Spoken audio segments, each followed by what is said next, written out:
Section. Introduction. In recent times, there's been a surge of interest in few-shot methods, especially in context learning, ICL, with large language models. ICL is appealing because it delivers impressive results with minimal data, sometimes only a handful of examples. This has sparked a flurry of research in ICL across a broad range of tasks, including prompt tuning, chain of thought, and tool-based methods. However, there are concerns about data contamination, which is when a model has prior knowledge of unseen data or tasks. This can occur in several ways, such as including test data in the pre-training data or including task training examples in the pre-training data, which undermines the zero or few-shot evaluation. Assessing the extent of this contamination is challenging. Closed models don't disclose their pre-training data, and while open models do, obtaining the data from the sites is not straightforward, especially if the data has changed since it was collected. For models pre-trained on freely available corpora, searching for examples in the pre-training corpora may not be reliable due to differences in data formatting or text normalization and tokenization. In this study, we measure the extent of task contamination for few-shot methods across various models and tasks. As far as we know, we're the first to systematically analyze this issue. We evaluate 12 different models on 16 classification tasks and 1 semantic parsing task. We analyze each model on datasets created before and after its training data was collected from the internet. We found that datasets created before the training data was collected have a higher chance of performing better than the majority baseline. We also inspect the training data and extract task examples to look for possible task contamination. We found that for classification tasks with no possibility of task contamination, models rarely show significant improvements over simple majority baselines across a range of tasks, in both zero and few-shot settings. As a case study, we also conduct a membership inference attack for a semantic parsing task for all models in our analysis. We found a strong correlation between the number of extracted examples and the model's accuracy on the final task. This suggests that the performance increase in zero-shot performance on this task is due to task contamination. We also closely examine the GPT-3 series models. We found that training examples can be extracted from the GPT-3 models, and that the number of extractable training examples increased from each version from DaVinci to GPT 3.5 Turbo, and closely tracks the increase in zero-shot performance of the GPT-3 models on that task. This suggests that the increase in performance on these tasks across GPT-3 models from DaVinci to GPT 3.5 Turbo is due to task contamination. We use 4 methods to measure task contamination. These include inspecting the training data, extracting task examples from an existing model, conducting a membership inference, and performing a chronological analysis. The first 3 methods are precise but have low recall. If data is found in the training data for the task, then it is certain that it has seen examples. But because of data formatting variations in keywords used to define the task, and the size of the dataset, the absence of evidence for contamination using the first 3 methods is not evidence of absence. The 4th method, chronological analysis, has high recall, but low precision. If the performance is high due to task contamination, then a chronological analysis will have a high chance of catching it. But other factors could also contribute to increased performance over time, so the precision is low. We use all 4 methods to detect task contamination. With all 4 methods, we find strong evidence of task contamination for some combinations of models and datasets. We start with the chronological analysis for all models and datasets we tested, since it has the highest potential for catching possible contamination. We then look for further evidence of task contamination using training data inspection and task example extraction. Next, we look at the performance of models on tasks without contamination, and conclude with additional analysis using a membership inference attack. Section summary. In recent years, there has been a lot of interest in few-shot learning methods, particularly in context learning, ICL, with large language models. While these methods have shown promising results with minimal data, concerns have been raised about data contamination, such as the inclusion of test data or task training examples in the pre-training data. In this paper, we empirically measure the extent of task contamination in various models and tasks, finding strong evidence of contamination and highlighting the need for careful evaluation and analysis methods. Section. Models and datasets. We've conducted experiments with 12 different models, which we've listed in a table along with their training data collection and release dates. These models can be divided into 2 main categories: 5 are proprietary models from the GPT-3 series, and 7 are open models with freely accessible weights. By comparing these two groups, we can gain insights into the differences between high-performance proprietary models like those in the GPT-3 series and more accessible, community-driven open models. You can find more details about the model's hyperparameters in the appendix. We've used zero-shot and few-shot evaluations for our models. These evaluations involve the models making predictions on tasks they've either never seen before or have only seen a few times during training. The idea is that the models haven't been exposed to the specific task at hand before, which allows us to fairly evaluate their learning capacity. However, models that have been trained on task examples during pre-training can give a false impression of their zero or few-shot competency. It's easier to detect such inconsistencies in a dataset that's ordered chronologically, as any overlap or anomaly would be more noticeable. We've divided the datasets into two categories based on their release dates, those released before or after January 1, 2021. We've labeled these as pre-2021 datasets and post-2021 datasets. This division helps us analyze the performance difference between older and newer datasets in zero-shot or few-shot scenarios. We've applied the same division to all language learning models, LLMs. We've also divided the datasets into pre-collection and post-collection datasets, which helps us distinguish between datasets the model might have been trained on, pre-collection datasets, and datasets it couldn't have been trained on, post-collection datasets. The table shows the training data creation time for each model. You can find more information about the datasets in the appendix, and the release dates for each dataset are listed in the table. We started our analysis chronologically, which helped us identify possible task contamination patterns across the LLMs and datasets we examined. We performed a global chronological analysis across all datasets and LLMs, looking at the performance difference on datasets released before the LLM's training data collection date, pre-collection, versus after, post-collection. We focused on whether the model performed better than the majority baseline. We used this measure instead of averaging the performance across datasets to prevent datasets with large performance differences from dominating the analysis. With 12 models and 16 datasets, we had 192 model-dataset combinations. Of these, 136 datasets were released before the LLM training data collection date, pre-collection, and 56 were released after, post-collection. For both sets, we calculated the percentage of model-dataset combinations where the model outperformed the majority baseline in both zero-shot and few-shot scenarios.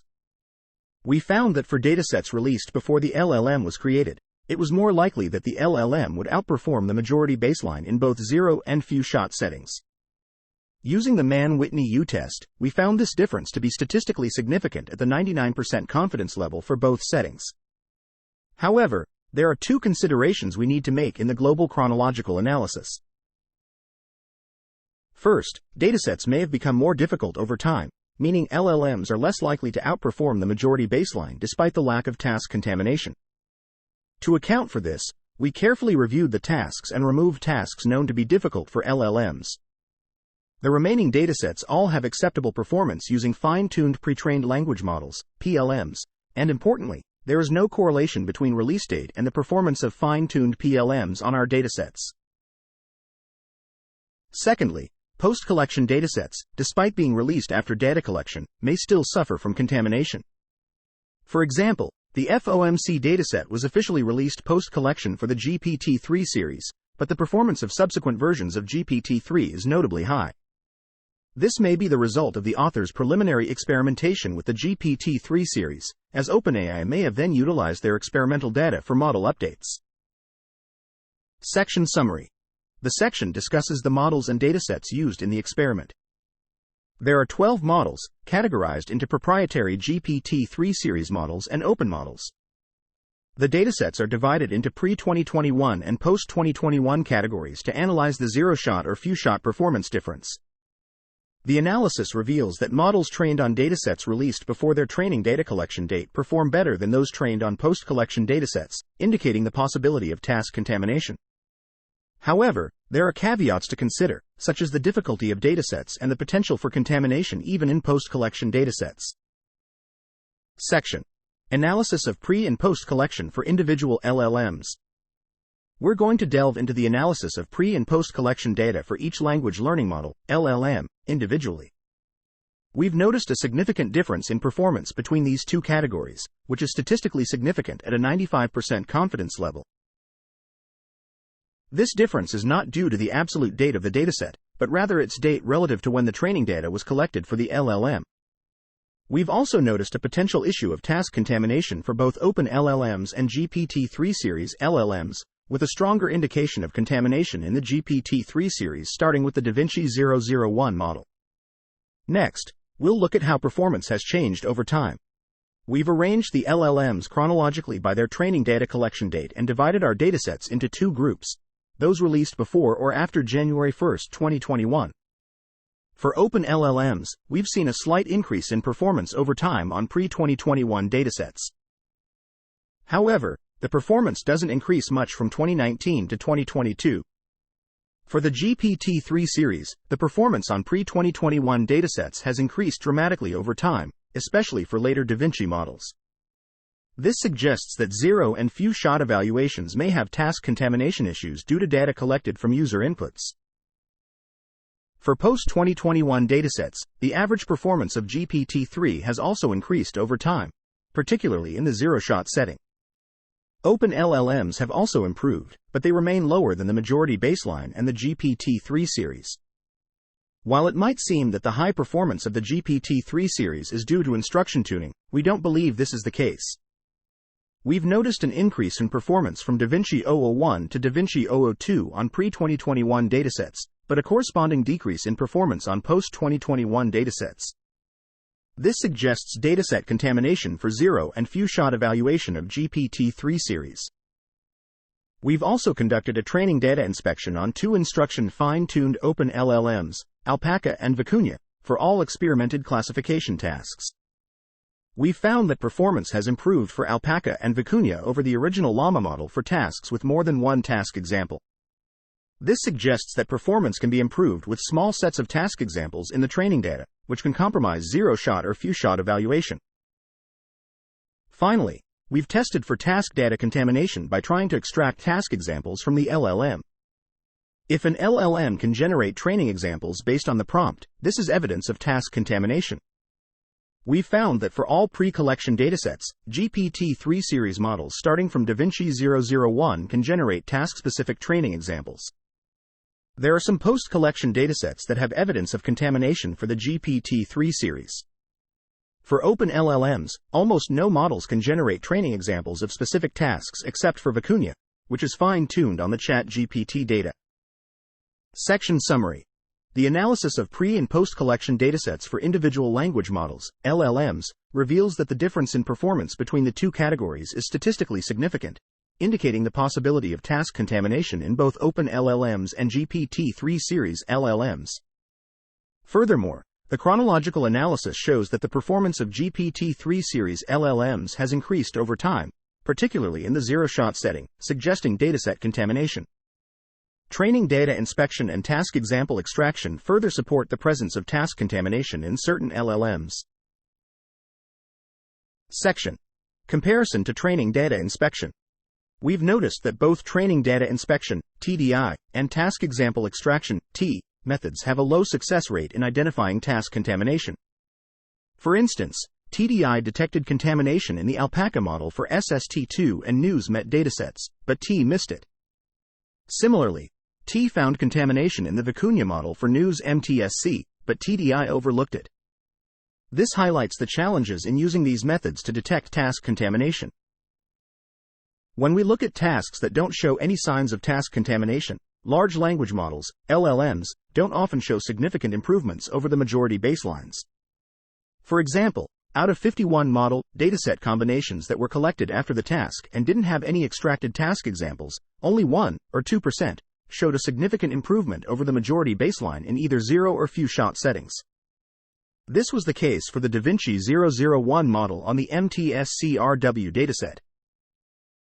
To further investigate the impact of training data contamination, we used a membership inference attack. This method checks if the content generated by the model exactly matches the examples in the dataset. We used the spider task, a semantic parsing and text-to-SQL generation task, for this analysis. We found that if the model can generate the exact same table name or field name found in the training or development data, it's a sign of contamination. We also noticed that the number of exact matches in generated examples has been increasing over time, suggesting that task contamination in Spider is on the rise. However, we also found a strong positive correlation between the number of exact matches in generated examples and execution accuracy, suggesting that increased contamination might be related to improved performance. But we can't yet determine the extent of the contamination's effect on performance improvement. This is something we plan to explore in future work. From our experiments, we've learned that due to task contamination, closed-source models might show inflated performance in zero-shot or few-shot evaluation. Therefore, they're not reliable baselines in these settings, especially those that include instruction fine-tuning or reinforcement learning with human feedback. We also found that for classification tasks without any signs of task contamination, LLMs rarely show significant improvements over majority baselines in both zero and few-shot settings. Detecting task contamination in training data can be challenging for several reasons. For one, it's hard to determine membership unless the processed dataset used for training the LLM is released. Also, we can't always rely on the model to reproduce evidence of contamination, even if it exists. And finally, differences in dataset formatting can complicate the analysis. We recommend publicly releasing training datasets to make it easier to diagnose contamination issues. Recently, the research community has been paying more attention to potential data contamination in LLMs. Some researchers have found that contaminated datasets outperformed uncontaminated ones, contradicting their initial assertion that contamination didn't affect the model's overall performance. Others have found potential leaks of private data and substantial amounts of copyrighted materials in pre-trained language models, raising concerns about data contamination. Some have proposed strategies for mitigating testing data contamination. However, previous work has not considered task contamination for zero-shot or few-shot settings. Our work aims to contribute to the existing knowledge by providing a comprehensive evaluation of task contamination for few-shot or zero-shot learning scenarios.